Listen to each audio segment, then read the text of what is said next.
Welcome to the Mundus Fractura Lore Guide. This week on Lore Guide, we will explore a few of the countless known magical items that can be found across Mundus. Let's jump right into our Exposition of Magical Items, Volume 1. As a point of interest before we look at some of these wonders, on Mundus Fractura, all magical items have names, from the smallest bauble to the mightiest weapon.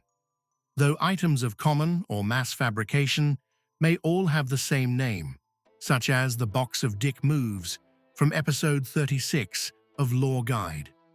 Magical scholars since the time of the First Era have known that a name is critical to the process of enchantment. Apprentice magical smiths learn this as their first lesson. To not name an item is to doom your creation to at best banality, or at worst dust, as the powers imbued slowly consume the creation. It is an integral aspect known to all smiths, all items, even those items made to serve the darkest desires, with intent of torment or annihilation. Are creations made with deep reverence, and some might say love, such as the item was the fabricator's child. As children are not sent into the world without the seal of a name, so it is on Mundus for magical items. Now let us continue.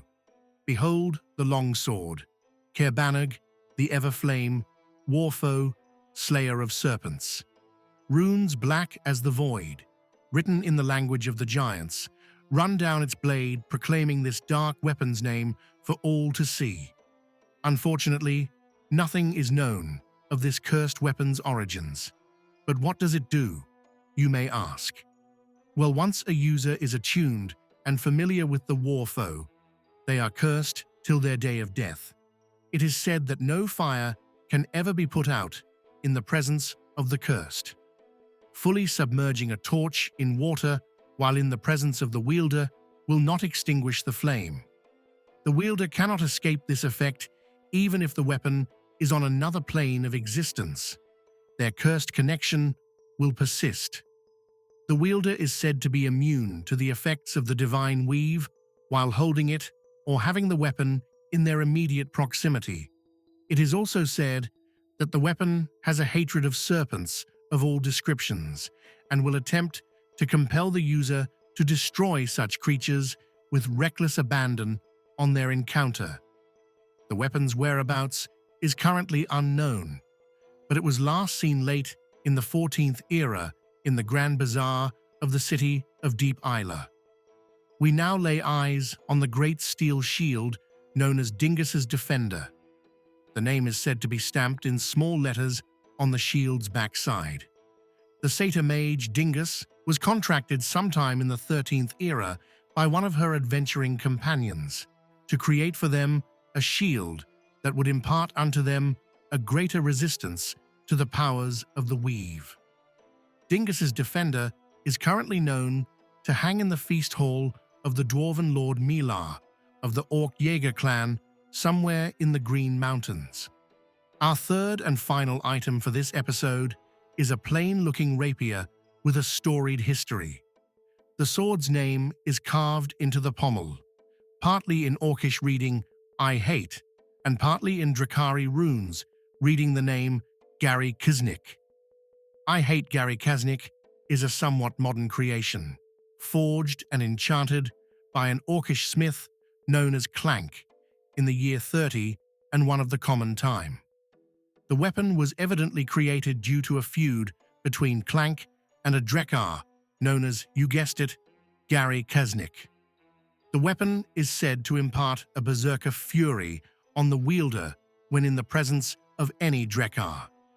The wielder can attempt to resist this madness, but should they fail or willingly give in, the sword imparts a great strength and stamina boon upon them for a brief period, anywhere from 12 seconds to upwards of a few minutes, regardless of if the wielder and I Hate Gary Kaznik are able to best their perceived Drekar foe.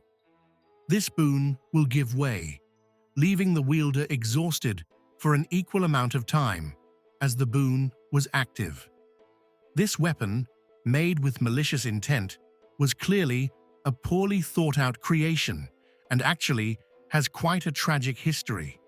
On the day of its completion, it is said that Clank set out to find Gary Kisnick, but along the way encountered a Drekar woodsman named Seaths. The weapon sent Clank into a frenzy, and the two, Orc and Sword, set themselves to the task of attempting to murder this unassociated Drekar. Unfortunately for Clank, Seaths was something of a legend, a retired adventurer and famed warrior from days past. Seaths survived the initial onslaught of Clank's rage, quickly dispatching the Orc with some ease, as Clank became exhausted after only 18 seconds. Seaths took the sword from the dead Orc's body. Not understanding the written Orcish language, but seeing the name of Gary Kisnick in Drekar on the sword, Seaths set out to return the sword to him as he did not live far down the road. It is said that en route, Seaths stopped for a drink in a small stream, caught his reflection, and was unable to resist the rapier's enchantments, and promptly killed himself in a rage. The sword was later known to have been seemingly returned to Gary Kisnick, who suffered the same fate. So in the end, Clank did get his wish, I suppose. The sword is, as of the time of this telling, hanging on the wall of the Springfield General Store, on sale for the bargain price of 100 gold pieces. That is all for this time. I hope you have enjoyed this episode. Stay tuned for future lore, guide shorts, and thank you for listening. Goodbye for now.